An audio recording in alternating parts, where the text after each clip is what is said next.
All right, so we're doing some more stuff in VC++ land. And today we're with, I'll let you introduce yourself. I'm Louis Lafreniere. Okay, what do you do on the C++ team? Work on the compiler backend, so optimization and code generation for C++. Excellent. So just quickly, so we can reiterate, get people up to speed. C++ has two compilers, right? A front end and a back end. The first one is language. The second one is let's talk about that. Right. So the front end takes the source code of the program and parses it and tries to find all the errors that might be at the source level, and it transforms the source code into something we call intermediate language (IL). That is kind of easier for the backend to deal with, and the backend takes the IL, builds its own internal representation of the program that makes it easy to manipulate the program and understand the behavior of the program. And then we do optimization at that level, trying to speed up the program, and we do a little bit of analysis, emitting warnings and things like that are not easily done in the front end. And then we emit the target machine language, so x86 or x64 or MSIL if we're targeting the CLR. So what does x86 look like? I mean, what does it understand? Does it look like MSIL, or is it? No, it's quite a bit more lower level. So you have register, for example, and you have to. The machine level assembly is move this piece of memory into this register, add these two registers together, multiply them, and store them back. As MSIL is a state machine, a stack machine. So you push and pop things on a stack. And also in the MSIL, there's a lot of the metadata that's associated with a lot of the operations that you do to allow verifiability and things like this. So they're pretty different. And for the compiler to generate MSIL versus assembly is quite different, because we're targeting in terms of optimization. If we're targeting x86, we're targeting we know exactly how things are going to be running. We know the order of the instruction we're generating and which registers we want to put this thing in. Or for MSIL, we're targeting a compiler. So we're trying to lay things in a way that the jitter for the CLR will respond the best and generate the best code out of it. So there are things like inlining that we can do. If we can do better inlining than the jitter itself, we can do that ahead of time. But then we have to be careful what do we do exactly with the program and what impact it will have on the jitter itself. Code generation, the register allocation is a big aspect of that, where the jitter doesn't always do the best thing at register allocation, so we have to be careful when we emit MSIL that we're not going to do things that are going to put a lot of strain on the register allocator and the jitter. So we have optimization actually to kind of lay things in a way that's going to be easier for the jitter to do a decent job at generating the code. Now, were you involved with writing the jitter? I mean, in the essence, it's emitting the same stuff in the end, right? Right. So I haven't been involved with the 32-bit jitter at all, except that I implemented the GS support in the JIT32 actually. I was the one doing all the GS work in the. So can you tell us quickly about GS? So GS is the checks that we have to detect buffer overruns. So the first version that we had just put a cookie on the stack between the return address and where the locals are. So if a buffer would overrun, it would stomp on the cookie, and before we load the return address, we go and check that cookie that we put on the stack with the original version of that cookie, and if they don't match, we said there was a buffer overrun, so we abort the process. In 7.1, we did some changes where we reordered the layout of the stack such that the buffers were the first thing, such that they don't overrun on the other locals that might be on the stack. And we also added another feature called Safe SCH to protect exception handlers on the frame. That if they get overrun, if the address on x86, there's for exception handling, we have a frame that has the address of the handler to call when there's an exception. So to protect that handler, we have safe SCH that makes sure that these handler addresses are valid handler addresses. So that's something we also added in 7.1. And now in Whidbey, we added protections for parameters that are also, so the layout of the stack, you have your locals, you have the return address, and then you have the parameters that are passed to that function. So if there's a buffer overrun, it can go and corrupt the parameters. And if these parameters are used, well, we only check the cookie before returning from the function. So those parameters can be corrupted and then used, and can be used in an exploit. So what we do is that when we come in a function, we take those parameters and we copy them down below those buffers in the local area, and then we use that copy instead of using the original parameter. Interesting. So we call that parameter shadowing. Now, does that have any performance implications? It does. So we try to actually, we don't copy all the parameters. We try to detect what parameters might be susceptible, might be used in an exploit. So if you just have a Boolean flag, for example, although still corrupting that could trigger some form of exploit, it's less likely than if you have a pointer that you're actually storing at that pointer address. You could, if a hacker can override that parameter value, you can then change to point it anywhere in memory and override that piece of memory with that pointer right. So we basically, what we look for are things that are used in the address computation of some place where we're going to store in memory. So if you're storing at p plus I, and p and I are both parameters, we're going to shadow both of these. But if they're only used to, if you only look at those values to do computations, then we actually leave them in place, so we don't shadow them. Fantastic. So that's just a WAC-GS switch that I use? Yep. Okay. So, so the performance impact is it varies a lot also for from one program to another, because we only do the parameter shadowing for functions that have buffers. So if your app has a lot of local buffers, you might see a bigger overhead. Okay. If you don't have a lot of buffers, then you shouldn't see any. Sure, but it's probably not going to be so significant. I mean, in the end, you want to guarantee secure experience. It's I mean, it's less than 10%, so it's more in the 3 to 7 to 8% range, maybe at the top. But yeah, at the end, security wins. Certainly, and it's nice to see that it's winning in C++, which arguably and understandably has pretty much been the culprit of most of our problems. Yes, and buffer overruns have been a big portion of those, so that's the thing we've been focusing on the most. Cool. So you're also, integer overflows and stuff like this are protected against? So no, well, we did some minor improvements in Whidbey. The size computation of new, if you do new of an array, there's some computation that's introduced by the compiler to for the element size of the array, and some other things that might be allocated at the same time as you allocate this array. And we actually now do integer overflow checks for those computations that are introduced by the compiler. But we don't have any protection for the user computation. That's something we might look at in the future, but haven't quite yet. Okay. So you are specifically working on the backend compiler, and it sounds like there's been a lot of changes, a lot of improvements from 7.1 to 8. Is that, or let's say from 1.1 to 2.0 as far as the framework, like 2005. 2003 and 2005. I get all the numbers mixed up. So the latest version, Whidbey. There we go. Yeah. Yes, 2005. So from ever to Whidbey, right? Yeah. What are some of the core changes you've made in the back end that will improve optimization? Right. So for native compilation, we probably the biggest one is POGO, profile guided optimization.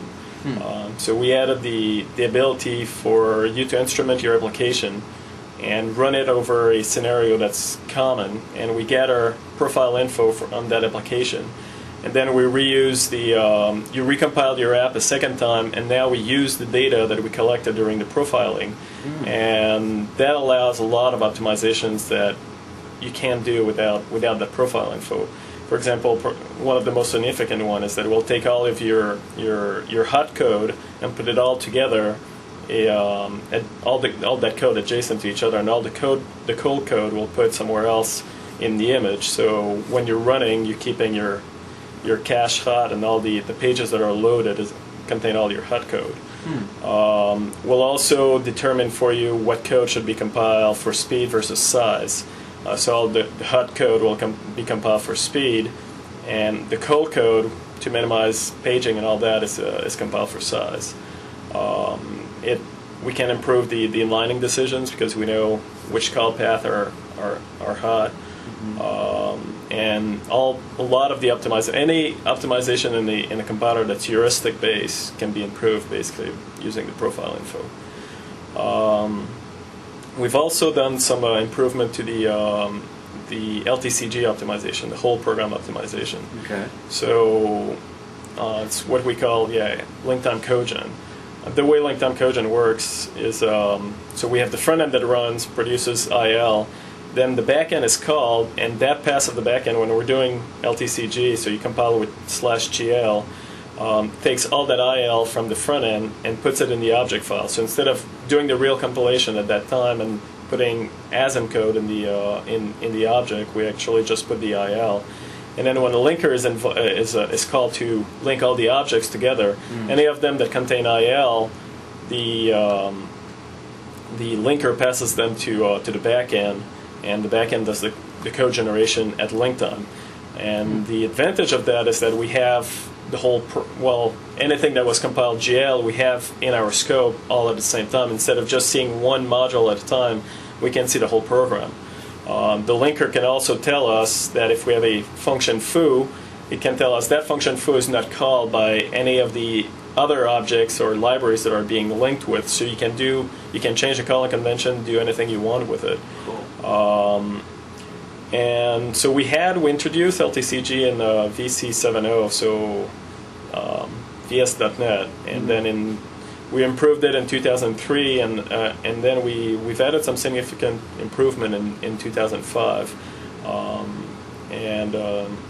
What we added was basically normally the way we do the code generation for the program is that we generate a call tree of everything that's in our scope, all the functions. So foo calls bar, and bar calls this function. Okay. We generate the call tree, and then we start the code gen at the bottom with all the leaf functions. And after we've done the code generation for a function, we gather information about what that function has. So this function uses these registers, doesn't use these, or it's touching it. This function doesn't write to memory. It just returns value based on its input. Any kind of characteristic that can be useful for optimization, like information for the inliner to use when we're going to see a call to that function, is gathered during that time, and then we just move up on the call tree. And with LTCG now, what we do is that we do one pass over the whole call tree actually that looks at all these functions but doesn't generate code. It just do analysis about what's in those functions. And propagates that up to the call tree. And then we do a top-down pass where we push information down the call tree about all the parameters for the functions. And then we do the final cogen pass bottom-up that's using the information we collected in those previous two passes.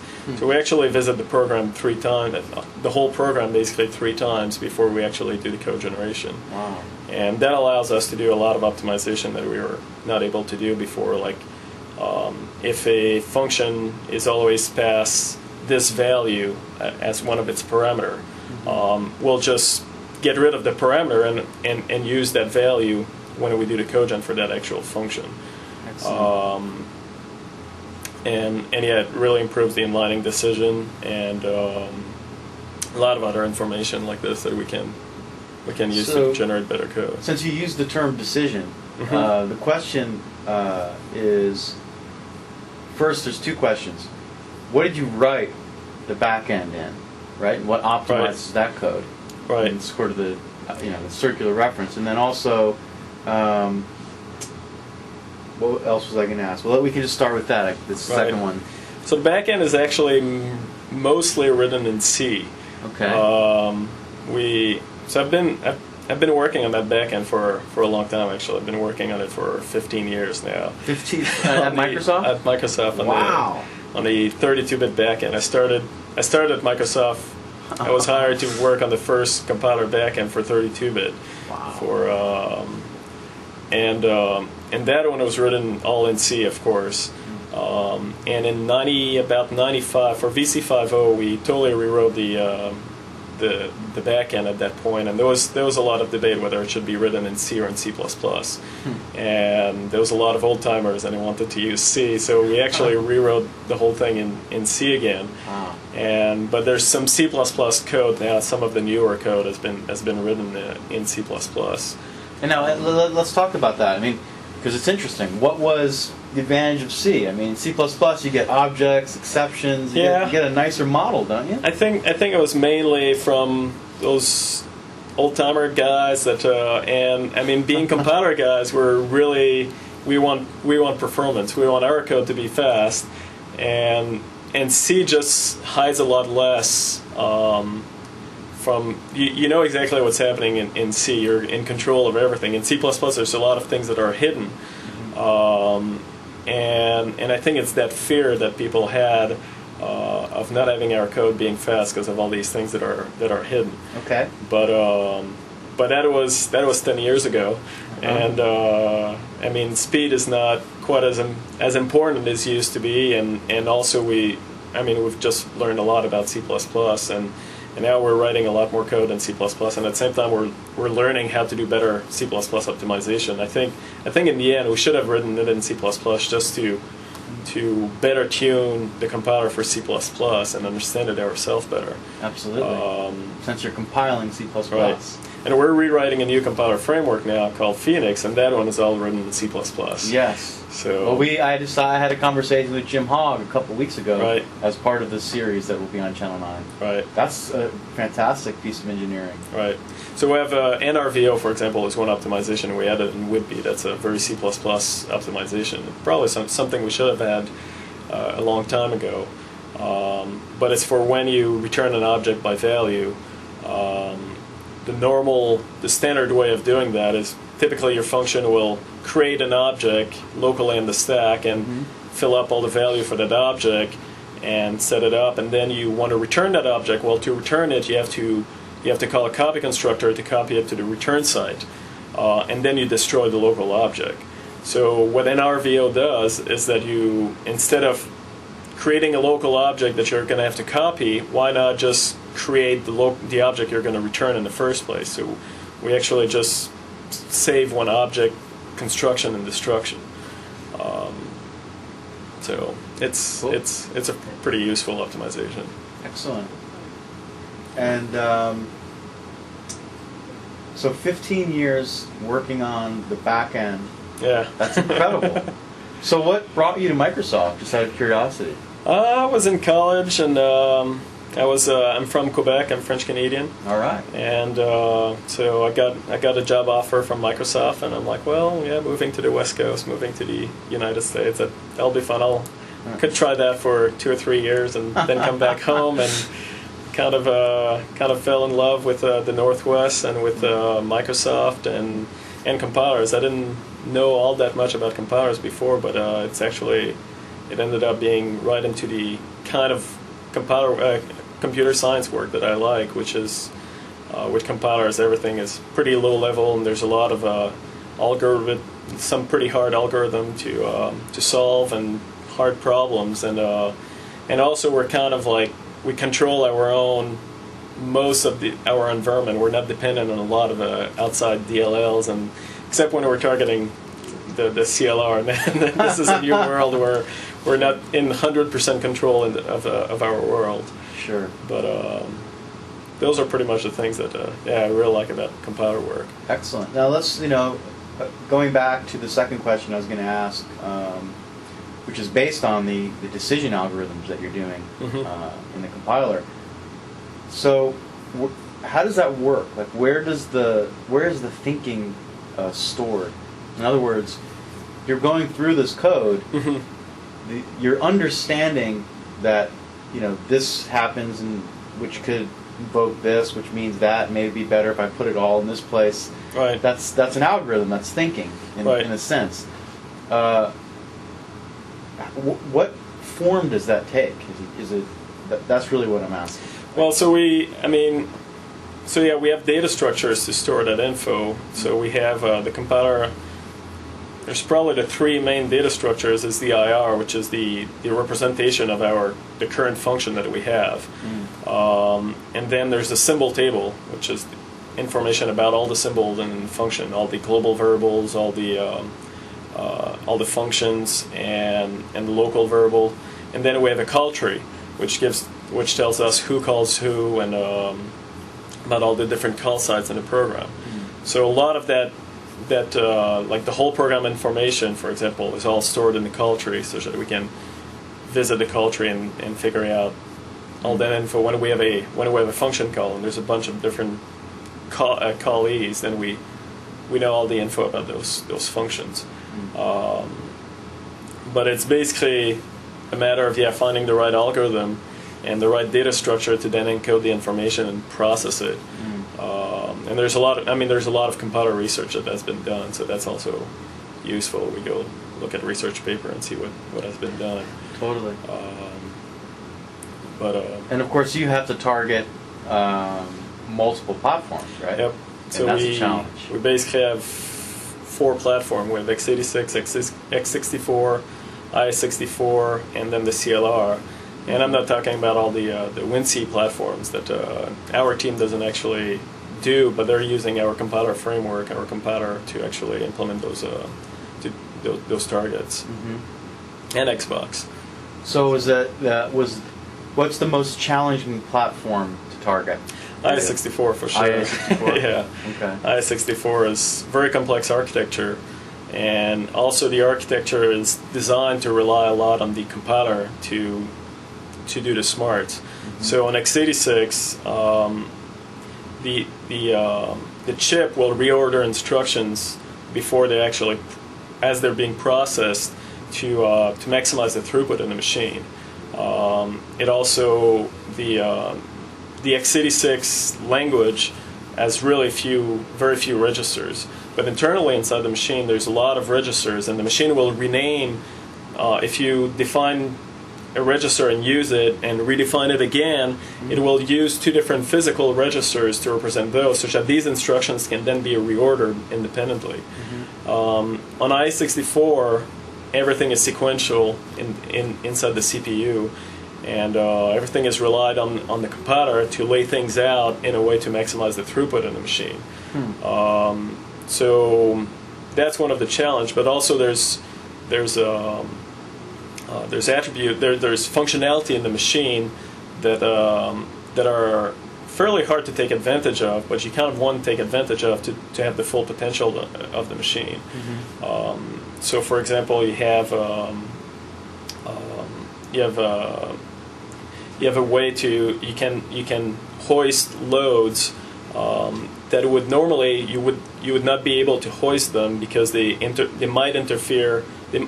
Their value might change because of another write in the system, and which is called aliases. So you have a star P load and there's a star Q store, and you don't know if P and Q point to the same thing. You'd like to move that load up such that the memory has been read by the time you're going to consume it, but normally you wouldn't be able to do that. On i64 you have a way to do an advanced load, which says, well, just do that load, and if that store happens to store the same memory, we'll invalidate the load and it'll get redone when you actually need the value. But if it doesn't actually store the same location, the memory will be read and available. And there's also a way to, like, if you have if X use star P, normally we wouldn't be able to hoist star P out of that if, because that the if might be protecting against an exception.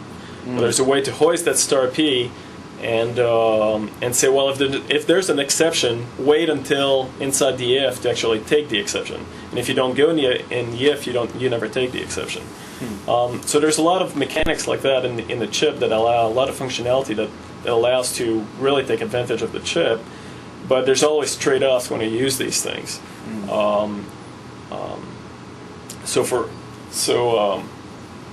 They're all machine resources, and you have to make the right decision. If you hoist all the loads up at the beginning of the program, you're just going to be like doing load, and then there's a bunch of them. You're only going to use a few. Well, you didn't do the right optimization. Sure. So you have to have the right trade-offs. There's a lot of other mechanics like that. There's a way to have all instructions can be conditionally executed based on a predicate that is set by something else. So you can take complex if-else construct and flatten them out into linear constructs that are just, depending on the predicate, these instructions are going to get executed or not, to avoid having a lot of branches in your code. And there's a lot in that architecture is very complex and really relies on the compiler to do the right decisions. So, interesting. Well, it sounds like it gives you a lot of power. It does, yeah. It does give us... And also a lot of headaches, huh? Yeah, a lot of headaches and a lot of power, and it makes it certainly very challenging. Cool. So, let's see here. Have there been any improvements in exception handling in 2005? Yeah, we did some improvement for code that is inside a try block for SCH constructs, so try except, try finallys, and also for try blocks with when you compile with EHA. We were not doing very good there, assuming the compiler pretty much assumed that inside a try block an exception can happen at any point inside the try block. And to be conservative, any store to memory is any store to a variable is always stored to memory in case you get an exception and that value is used afterwards. So we did better this time, where we did the analysis of like, well, that variable, can it really be used after if there was an exception, instead of just blindly copying them all to memory. And that did improve the code inside try block quite a bit. And we also turned on stack packing for functions that had these try blocks. Nothing has changed so much for EHS, which is the most common form that people use of exception handling. But that's because we are already doing pretty well there in terms of optimization. EHA is more challenging to do well because we don't really know where these exceptions, there's so many different points inside the try block where an exception can happen. With EHS, we just have to worry about an explicit call to throw, or a call to a function that might be calling throw somewhere else. So there's very few exception points compared to EHA. Now, what about like in the backend optimizations of multi-threaded code? Right. So if you have a synchronous thread and an exception happens, getting that information back to the function. So C and C++ are kind of defined as really single-thread languages. So we relied pretty much on the programmer to do all the work for multi-threading. We did modify our definition of volatile to help people doing multi-threading code, where a store to a volatile has acquire semantic. So it's kind of like acquiring a log. So we're not gonna hoist any loads above that store, and a use of a volatile variable as release semantic. So we're not gonna push anything down past a use of a volatile. Actually, is it the reverse? I think I might have gotten those confused, but it's okay. So that's the main thing. Multi-cores and multi-threading is something we're looking more now actively, but they're really hard problems to solve. Absolutely. So I'm not sure when exactly we'll have good solutions for that. Yeah. Well, it's an industry-wide issue. Right. It totally so you're going to is. want help from the people actually making the multi-cores to offer some assistance to the compiler people. Yep. Yeah. that are And targeted. language, making the language more flexible for being able Absolutely. to make it easier to write multi-threaded apps. Yeah. And debugging and analysis. That's actually These- one of the these biggest things. problems is debugging, Yes. Yep. right? How do you know where the exception happened or Exactly. when? And the fact that problems are not reproducible in a lot of the cases, which is one of the harder part. Well, it's a really, you have another 15 years. So Yep, it's a there's still a lot of incredible, work interesting ahead. problem. So you've been a software development engineer for 15 years at Microsoft. Yep. And you love writing code. Yep. Have you ever managed a team, or you've always been just writing code for compiling? I did. I was in charge of the x86 compiler team for quite a few years, Okay. and then actually kind of the beginning of Would Be, I went back to being individual contributor, and now I'm actually working on Phoenix. So I'm actually not working on the current product. Okay. So Well, Phoenix is, as I mentioned, we talked to Jim Hogg. It's very interesting. yeah, And it actually it's a platform, right? So it's going to offer compiler people like you to Right. extend, right. right? Phoenix is really, it's a lot more than just a compiler, and it makes it a lot more challenging to design because there's so many different applications for Phoenix. So there's the compilers, there's for jitters or pre-jitters, and then there's for all the analysis tools that can plug into Phoenix and use Phoenix as the framework for doing analysis, either at the program level or at the binary level. So it's and writing something that is a framework is always a lot more challenging than writing something that's designed for one specific purpose. Yeah, absolutely. Because you have to, develop APIs that people can use. Right. Right? People can't use your APIs. They're private APIs that you're using in the back-end compiler right now Right. for VC. I mean, obviously. Yeah, and a lot of the code we have, like it works a certain way and it works for a certain kind of input, and that's the only thing we need to worry about. But once you start to have to worry about all the different combinations that you might get as your inputs, it becomes a lot more challenging. Now, in terms of your customers, clearly, do you get a lot of feedback from people about the optimizations that you're doing? I mean, there's going to be engineers out there that are interested Right. enough at that level, Right. and they'll provide input back to you. How do they do it? So our customer base is really broad. There's a lot of people that don't really care that much about performance at this point. So they care about the compiler being fast. They care about having like tools like GS to help them protect for security, or the RTC checks that we have to help their app being stable. And then at the other end of the spectrum, we have the hardcore system level guys that really care about every little cycle. So a lot of the big ISVs or some of the internal groups at Microsoft, like the NT team and the SQL team, they really care about performance. Or guys doing multimedia player. A lot of the game developers always care about squeezing that last little piece of performance to get better graphics or anything.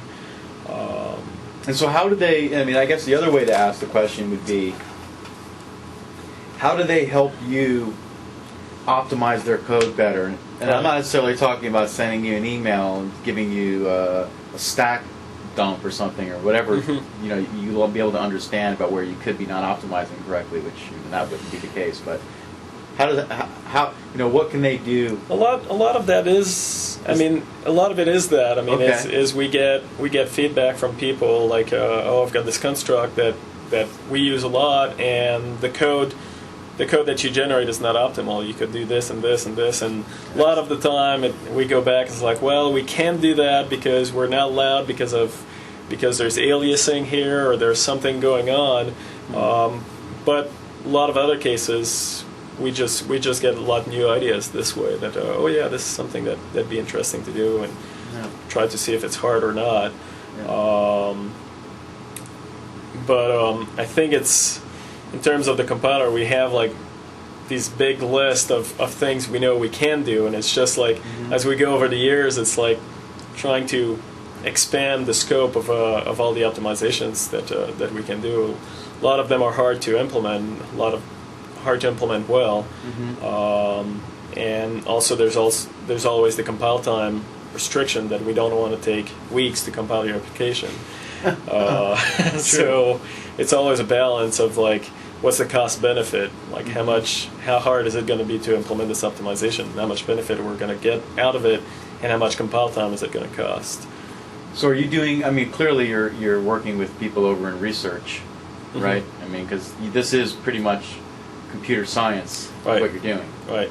And so as the backend compiler evolves over time, do you see there being maybe more kind of machine thinking involved in this, or some sort of quote unquote intelligence? So what do you see as the evolution of the backend compilers? What I'm getting at. Right. Well, I think the area where we have the most potential for adding optimization is in the whole program scenario. And so, I mean, I don't think we're at the point of like having neural networks trying to make your decisions, but in the whole program scenario, there's a lot of potential there, and there's a lot of things we haven't done yet that we certainly would like to do in the future. For example, object-oriented optimization. So trying to get rid of virtual calls, turn them into static calls when we can tell that we see the whole program and we know that this can only call that version of this virtual function. And what's the benefit there? Well, a virtual call is an indirect call, so you have to load the value of the address that you're gonna call and then call it. So there's an extra load involved. At the CPU level, it's a lot harder to predict where a indirect call is going to go than a direct call. With the history, they're able to do some prediction on those, but it's still a lot more expensive than doing a real call. But I think even more than at the machine level, it's the fact that the compiler cannot do a very good job optimizing when there's those virtual calls, because we don't know if we don't know where that call is going to go, we can't make any assumptions about this call. If we did, we'd replace it by a static call. And since we don't know, well, we can't do inlining of that function. And all these whole program optimization I was talking about cannot be done on these functions, because we don't know all the call sites to those virtual functions are. And when we have a call to that virtual function, we don't know exactly what piece of code is going to run afterwards. So I think the optimization impact is probably one of the bigger impact. So being able to replace those by static calls really helps. Pogo actually does help there, because with Pogo we'll try to determine if one of those virtual call is like almost always going to that same target. And if it does, we'll rewrite when we'll do the real code gen after Pogo. We'll rewrite the code to be, if the target is equal to this, call this, make the static call, else do the virtual call. And the static call now can be in line, and we can do the optimization on that one. So now you just pay if that call is in fact the one you were going to call, you just pay the one, the direct branch, and then you have the call that can be in line. So what does the if-else construct look like in x86?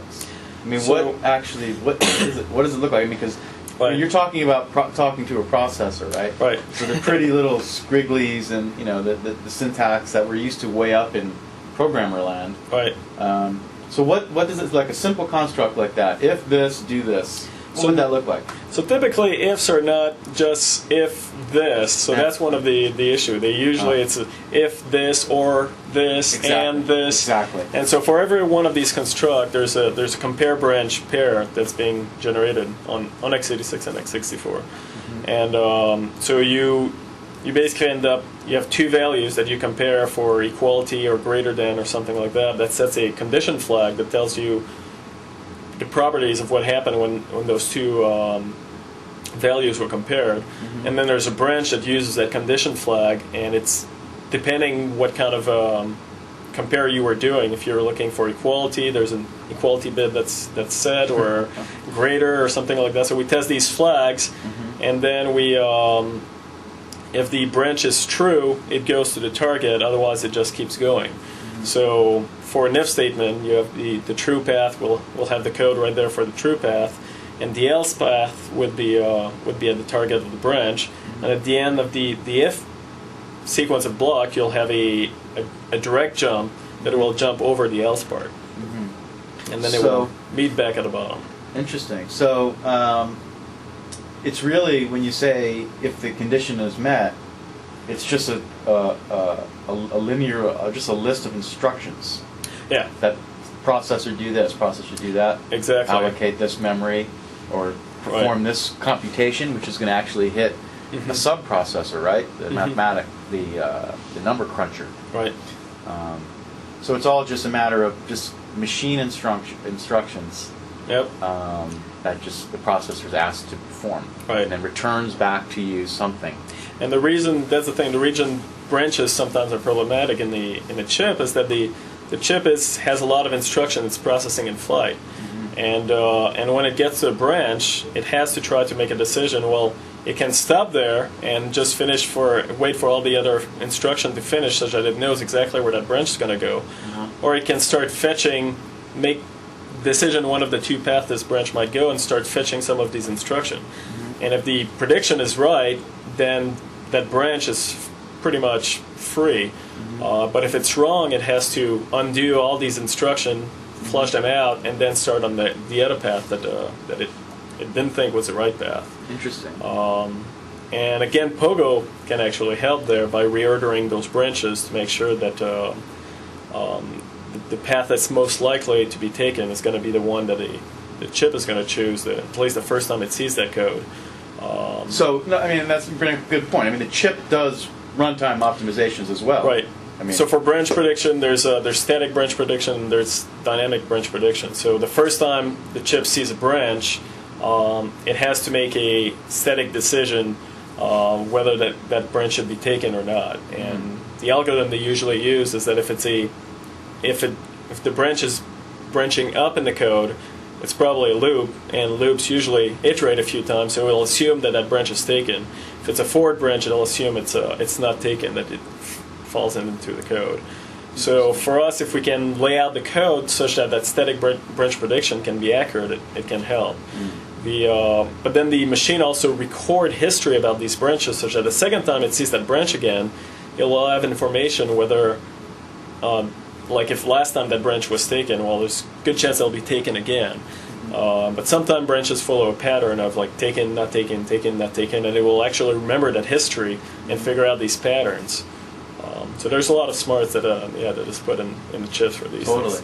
Now, would you say that your interaction between the front end people and the chip people or is about the same? I mean, you're working with them in the same, because you're like right in the middle of the higher end folks who pass on to you something, and then the lower end. So people. it depends what we're working on. Well, the front end team is working for Microsoft. The chip guys are not working for Microsoft, so there's a little difference there. Got that. But we do have people from Intel and AMD actually in house helping us and actually working on a compiler with us. Cool. But it just depends what we're currently working on. If we're working on performance and we're working on some low-level thing, then we'll be interacting with the chip people.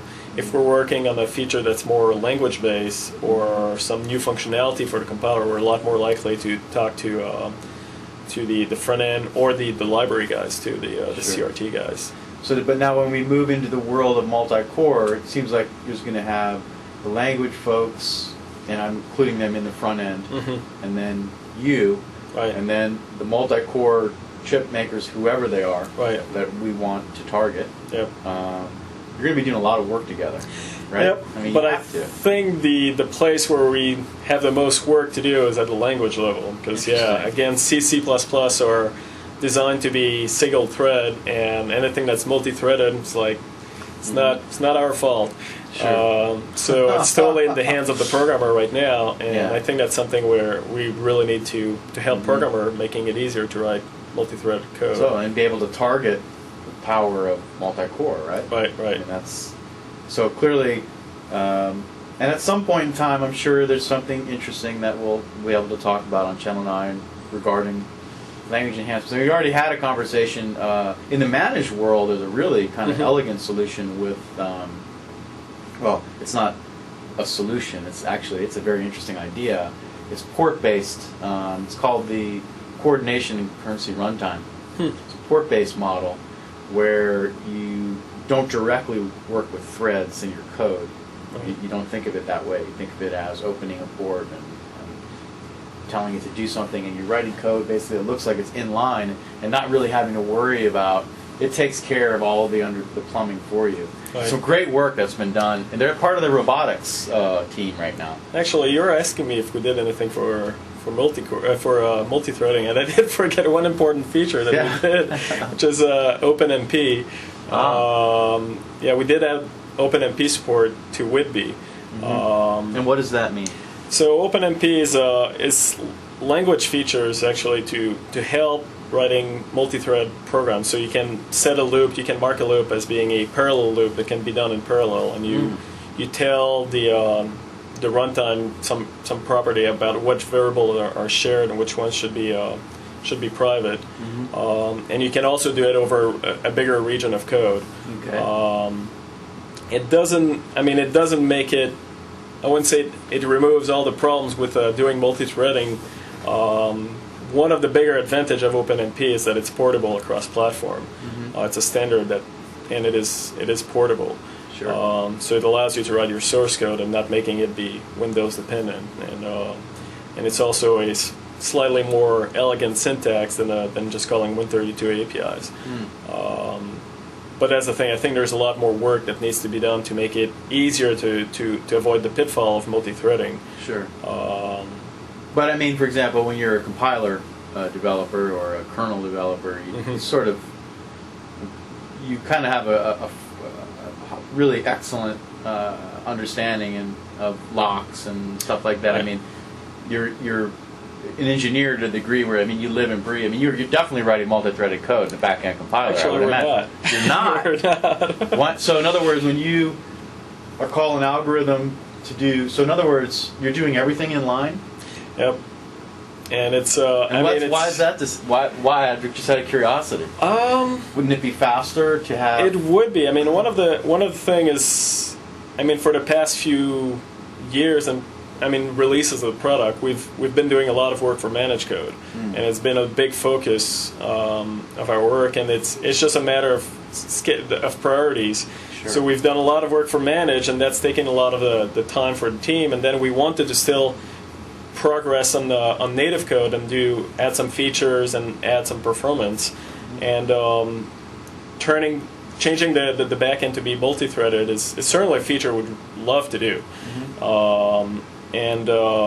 But it's been competing with other features at the same time. Sure. But we had a summer intern actually that started porting making the compiler multi-threaded, and wow. we were supposed to finish it, and then that part of that work item got cut, and we never ended up finishing it.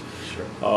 But for link-time codegen is where it would really pay off, where at that culture level, when I was saying we compile all the leaf of the program.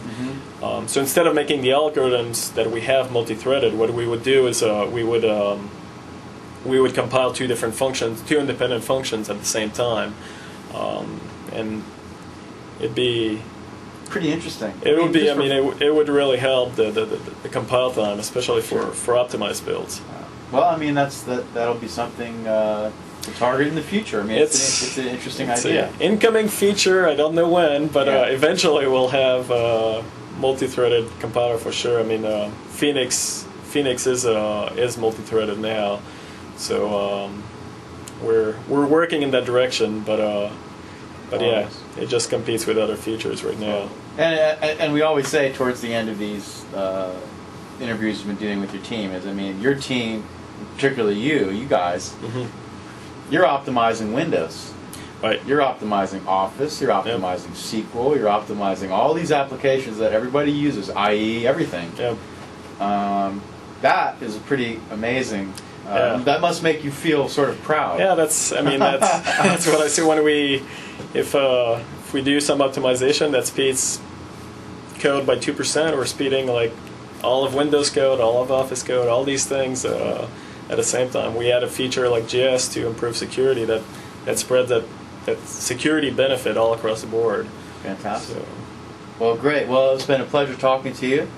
And great job. thank you. And hope you stay for another 15 years. Okay. Come up with some other great stuff. And thank you for your time. Okay. Take Welcome. care.